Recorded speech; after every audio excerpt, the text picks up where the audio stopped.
Famines, throughout at least the last century of our history, have not been caused by a lack of food. They have been caused by relative poverty.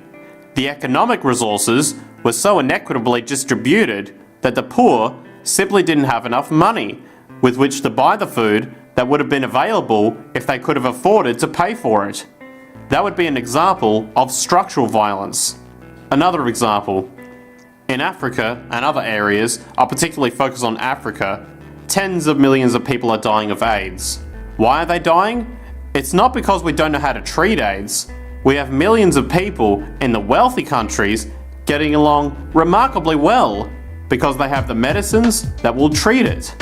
The people in Africa who are dying of AIDS are not dying because of the HIV virus.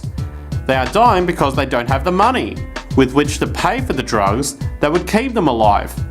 Gandhi saw this. He said, "The deadliest form of violence is poverty." And that's absolutely right.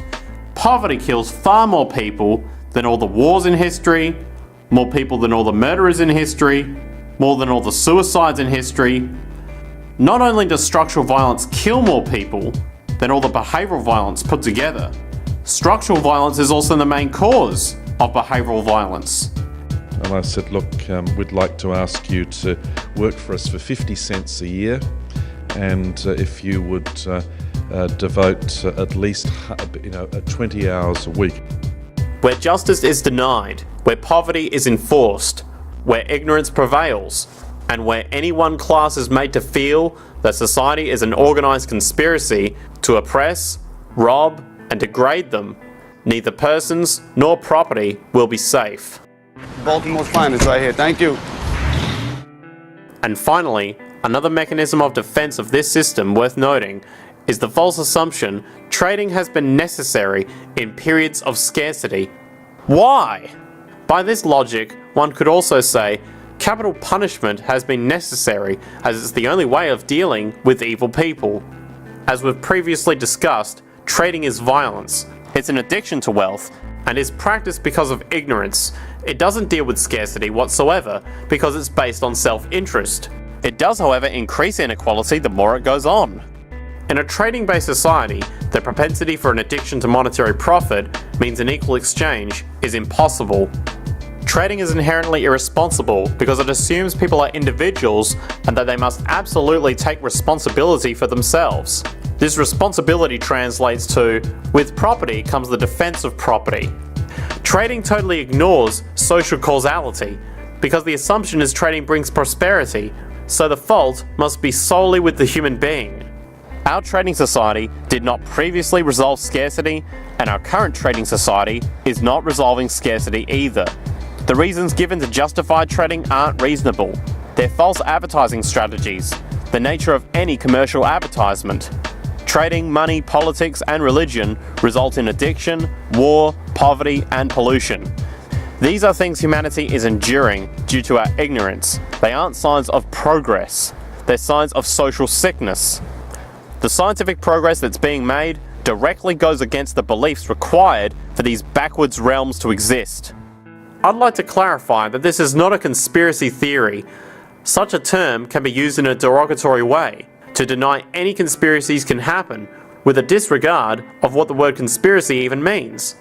As if the term conspiracy theory is one word and not two.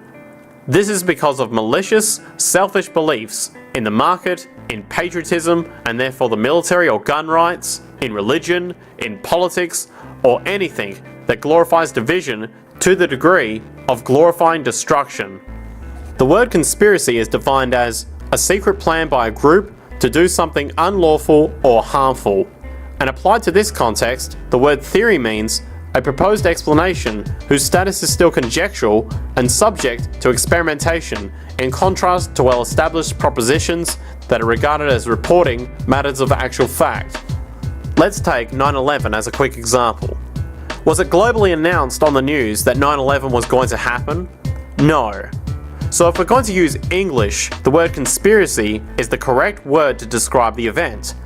The two main theories that explain the event are Osama bin Laden and a government inside job. However, both are wrong as they don't go far enough.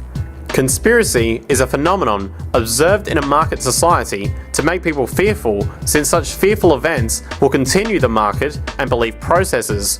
In other words, the 9/11 event becomes a shallow commercial. Did 9/11 happen to a friend or family member you know? Are you afraid of terrorists? They become a patriotic terrorist and strike fear into them first with the right religion instead of Islam. And buy a gun to protect yourself. Only $9.95 for the latest pistol in the gun series of guns. Fight fire with fire so everyone burns, TM.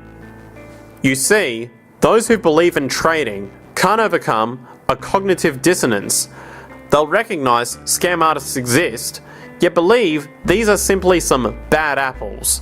They'll try to distance the concept from the truth. Trading is an active conspiracy. That's a fact, not a theory. It's not a win-win situation. Both parties are attempting to get the better end of the deal. They don't even trust each other. They don't trust one another.